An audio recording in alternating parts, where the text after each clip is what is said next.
Hello, everyone, and welcome back to another episode of Acupuncture's My Life. Now, I'm excited to hear that several thousand of you appreciated the discussion or the topic of discussion in the last podcast.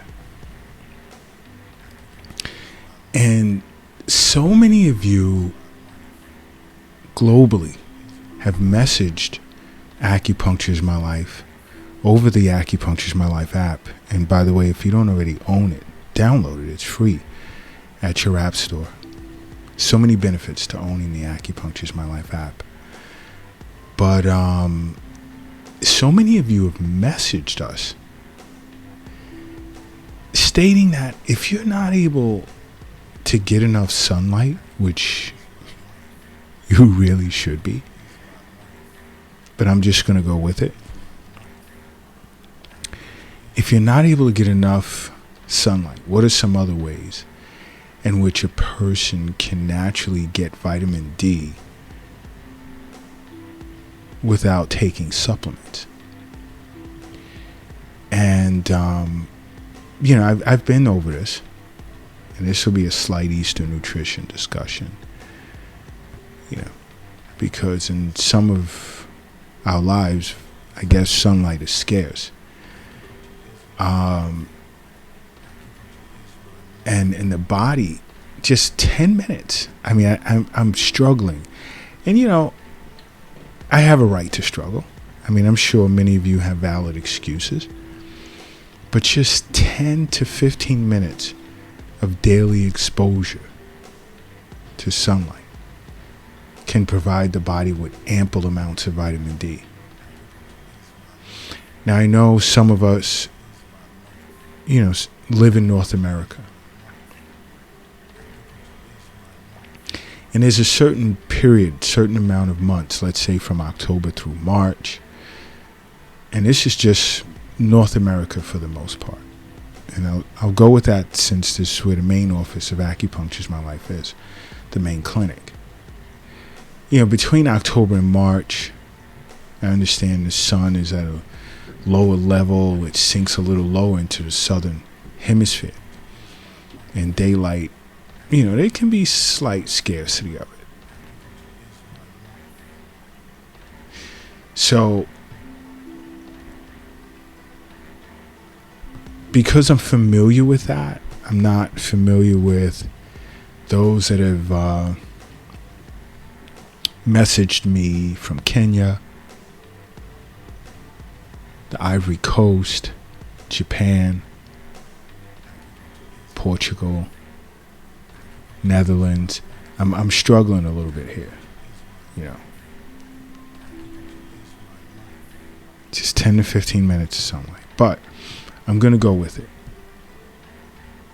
and just hand out a few ideas, recommendations, like food sources that are rich in vitamin D. One is mushrooms.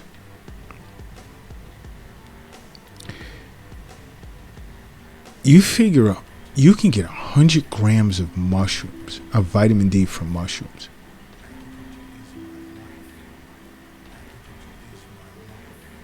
And you could toss mushrooms in pasta dishes, rice dishes, so many different plates.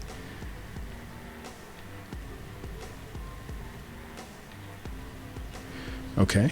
I mean, you can portobello mushrooms.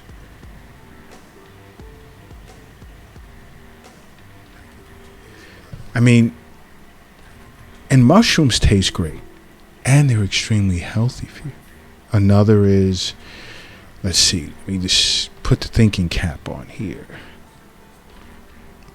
Because I've had patients who've come to me and asked about food sources that are rich in vitamin D. Another is salmon. And if you listen to Acupuncture's My Life podcasts on a regular basis, you would know that I speak of salmon, wild salmon, not farm raised salmon, wild salmon, so much. More than 100 international units per ounce. Salmon's like at the top of the list of all other foods for naturally occurring vitamin D.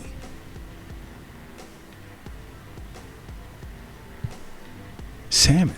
I speak of that a lot. There's no way at least 98% of my listeners should not be eating salmon. At least. Now, one time I've had a patient inquire about canned salmon. I'm not a big fan of canned food, so I really couldn't expand with her.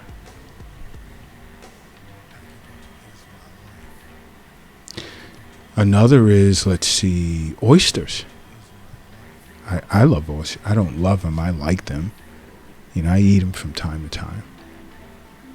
Just eating 6 oysters, you get 60% of your daily requirement of vitamin D. 6 oysters. And oysters aren't big. I know there are many of you who are like anti-shellfish and so forth, and I respect that.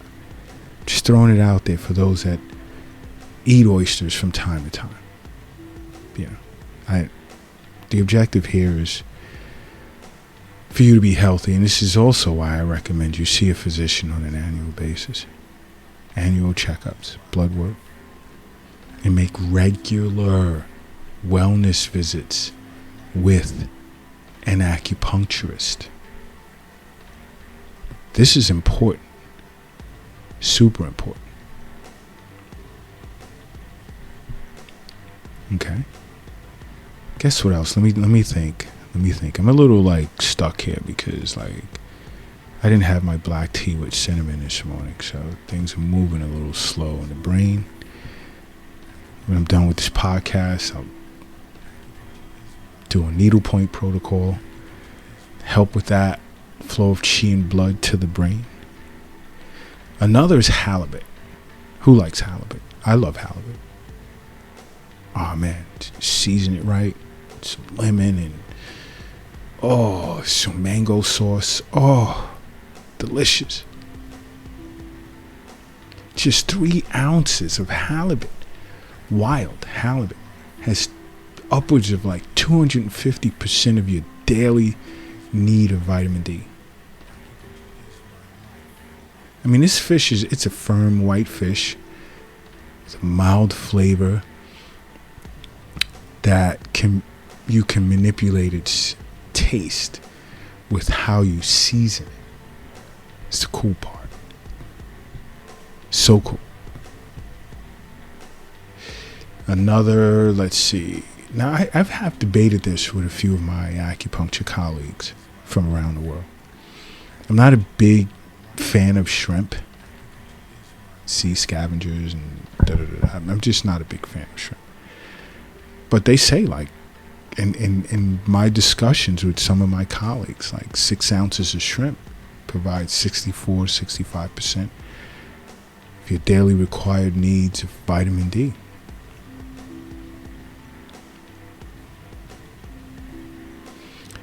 Do I eat shrimp? I've eaten it from time to time. Just spread it out. Not too much.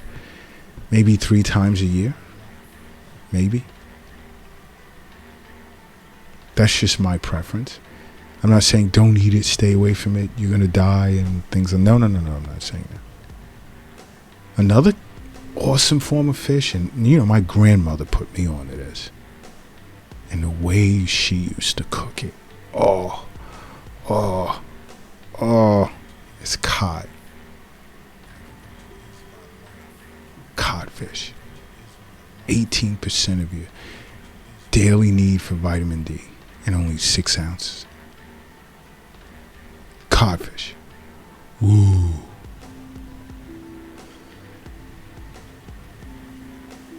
understand something. You are what you eat. A lot of who you are has to do with what you put in your mouth. This comes along with seeing an acupuncturist on a regular basis. They'll tell you that.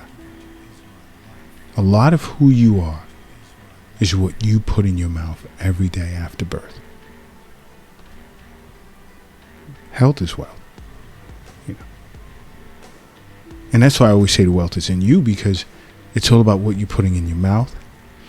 And if it's healthy, you're seeing an acupuncturist, acupuncture treatments, keeping your body balanced so it can extract necessary nutrients, required amounts.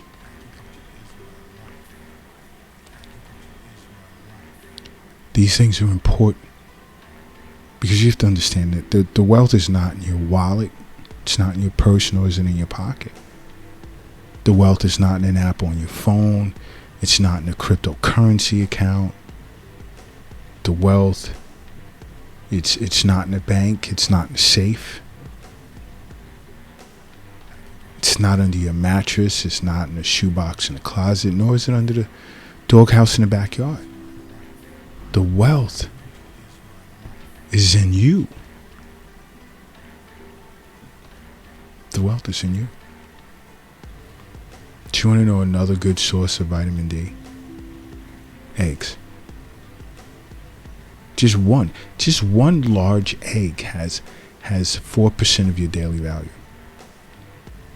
But you have to eat the yolk. I mean, I get so frustrated. Individuals, I only want egg whites. The yolk is like super important.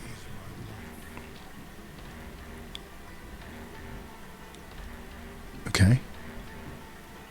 But 4% of your daily value. And I love eggs. Very rarely would I eat it scrambled. If I cook it, it's hard boiled. And I know some of you are going to pick up on me saying if I cook it. I don't want anyone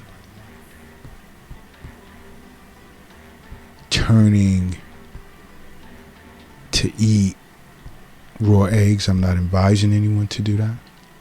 Do I do it? Yeah. I take my chances. But I'm not telling you to do it.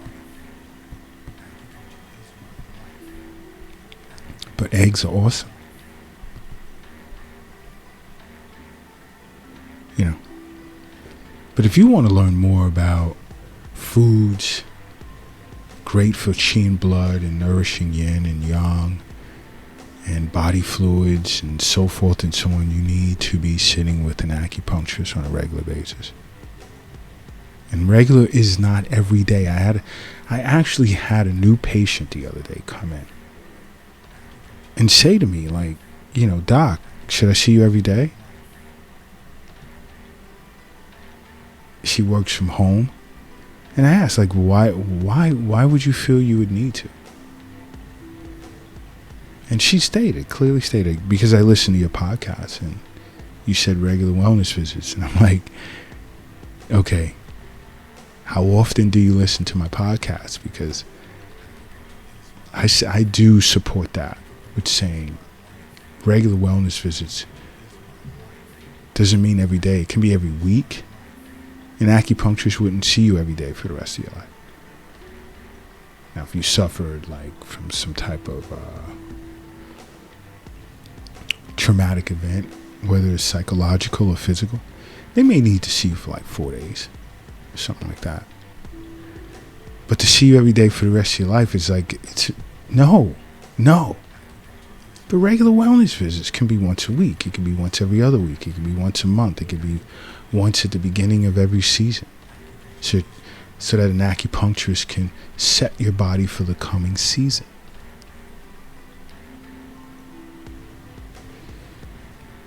And she said to me, yeah, you did say that. And I'll leave it at that. But guys, ladies, you have to make acupuncture part of your life. You won't regret it. You will not regret it. Just simply make acupuncture part of your life. And then message me over the Acupuncture's My Life app and tell me how you feel after about like 3 months. I already know the answer to it, but I'm just going to leave it at that. Simply put, because acupuncture is my life. What's yours?